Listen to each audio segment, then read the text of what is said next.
Guys, look, today's show is a special collab with my guy Kenneth from What's New Barbecue and North Texas Barbecue Addicts. I'll leave information on that down below. Look, we are both gonna roll kettles. We are both gonna roll pork shoulders. I mean, this is gonna be a fun cook for sure. And I definitely can't wait to see what Kenneth comes up with. I mean, the guy rolls these kettles all the time. I believe he is going to fire up his S&S. I'm going to go with my Weber. So it's going to be fun to look back on both cooks just to see the kind of different styles that we both use. Oh man, this is going to be good. All right, guys, look, right off the bat, we start out with some gallery approved products that are fire cups made in the USA. This is something you definitely want to check out as they will outburn them all. Oh yeah. Information down below in the under the show notes, of course, and we're going to go with some JD lump, and we are going to do a kind of like a snake method on this cook. We will snake the lump around and put the pork butt where it's not going to be over the lump, of course. That is the snake method. Oh yeah. And there you could see that fire cup doing what the fire cup does, and that is burn. Burn, baby, burn.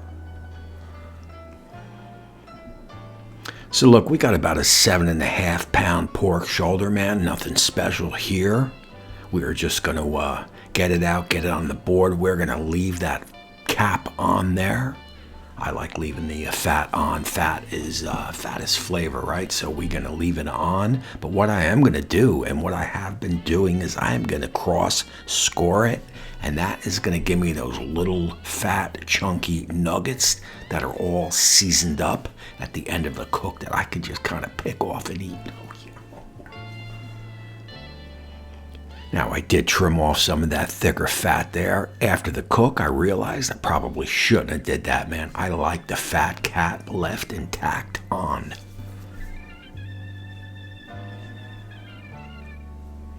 Guys, we are breaking out some PS seasoning on there. That's a nice little backyard barbecue pack. And of course, I am going to go with the notorious PIG rub. Oh man, I like those thick kernels in there, yeah.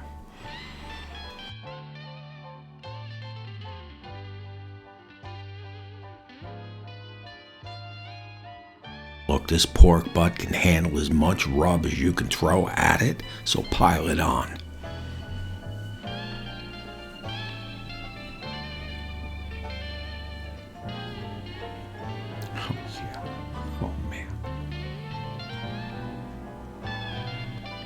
Gonna be good.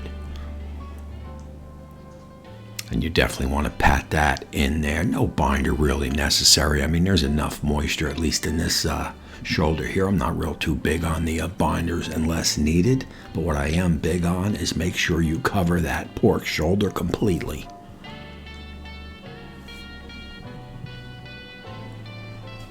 And as you can see, our fire is going, and that is that snake method. And we got some wood chunks dropped in between in the bottom of those woods, so we're gonna get some constant wood flow throughout the cook. Oh yeah.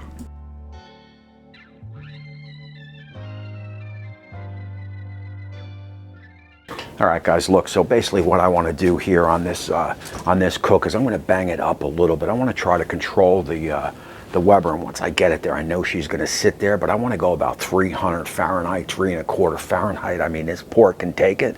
I want to try to get this whole thing done in about 6 hours or so. So we're going to have to see how that plays out, and stay tuned because I got a nice little kick on this pork butt for you to see.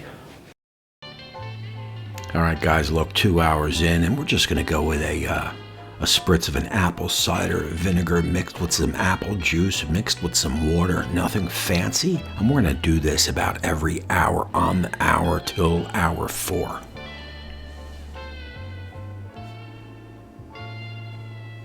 Oh man, that's a nice color.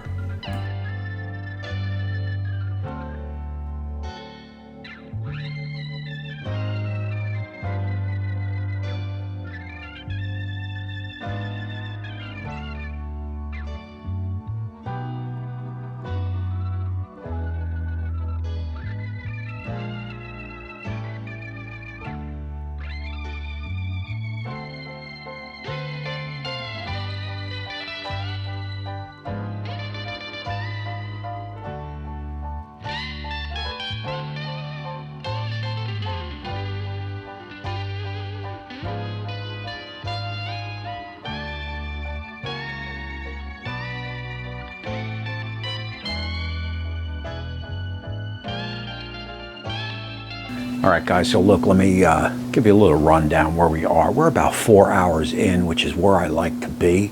Anytime I do these types of shoulders, I just let them run straight through, about 4 hours, spritzing here and there, maybe every hour or so, just to kind of keep it moist, because I'm going no wrap through the whole cook, and we've been holding steady at that 3 1/4 to 345 or so.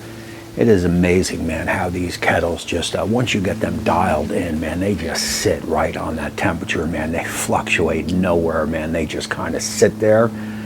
But what I got to do now is I got to go in, I got to check out my fuel. I want to get it in a tin, because I don't want to mess up the pit too much, because we are going to start basting it out with some vinegar sauce, and you'll see that in about 5 minutes. So yeah. Guys, and that in lies the magic of the recipe right there, that Killer Hogs vinegar sauce. I'm going to go with a little Parquet butter in there. I've never done, or Parquet margarine, or whatever the hell it's called.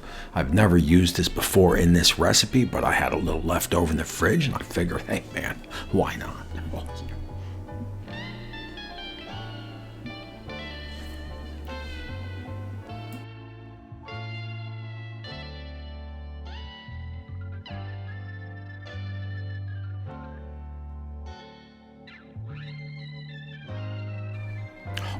that's a nice color. Oh yeah. Now look, I am going to put this in a tin. You don't have to do that. I just don't feel like mucking up the pit when I baste it.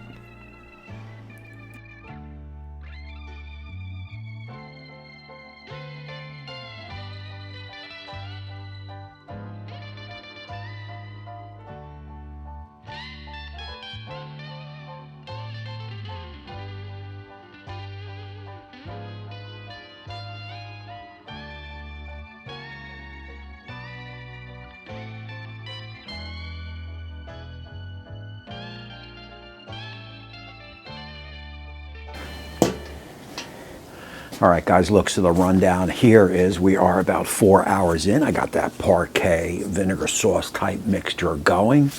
I am just going to baste this maybe every half hour, 40 minutes, whatever. And hopefully we're looking at about another 2 hours, 4, 5, 6. Usually these things take between 8 and 10. So if I can get this sucker done at 6 hours, that'll be good. We're going to run it hot again, man, 3 1/4, 340, somewhere in that range. And like I said, man, just keep basting it, basting it, and basting it. Oh yeah.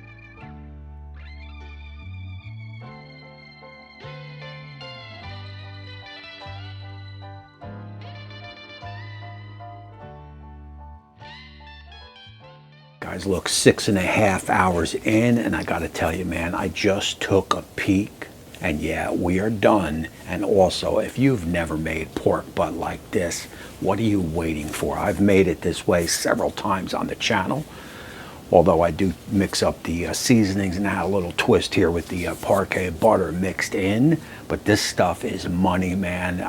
Again, I don't know how you have not made it like this by now. That said, let's open her up. Let's get it off. Let's take a look. Let's get her on the board.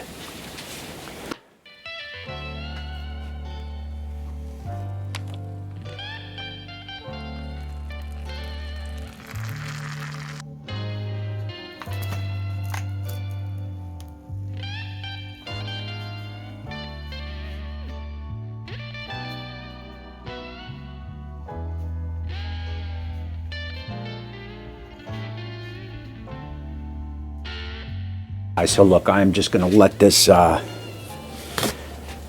going to let this sit on the board for maybe 15-20 minutes. You really don't have to let pork butt rest too much, but I do have to get some snaps. Then I'll bring you back for a quick look and a quick taste test.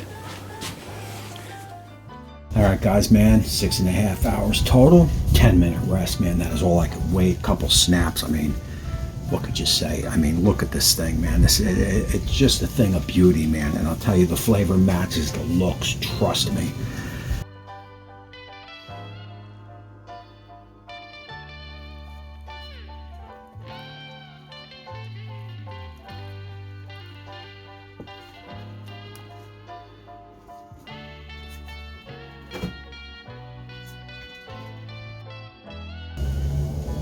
I love that the bark is as dark as my gloves. Oh, cheers. It's just like candy, man.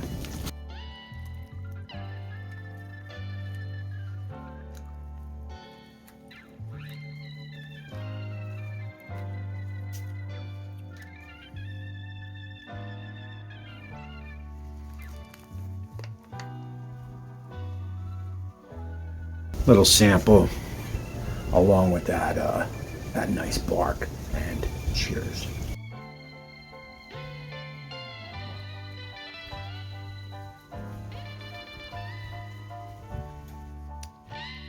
All right, guys, look, man, can't stop eating it. At this point, man, I think you owe it yourself to make this recipe. If you need any of that Killer Hogs vinegar sauce or anything you need, it's going to be in the show notes down below. Please check it out. All right, guys, look, so as I close out this video, again, a special thanks over to Kenneth from What's New Barbecue and North Texas Barbecue Addicts. The guy is an all-around good guy. Spoke to him a couple times on the phone, man. True gentleman and a true pit master. So please check out his cooks down below. And that is it for this one. You gotta make it. And until next time, we will see you soon.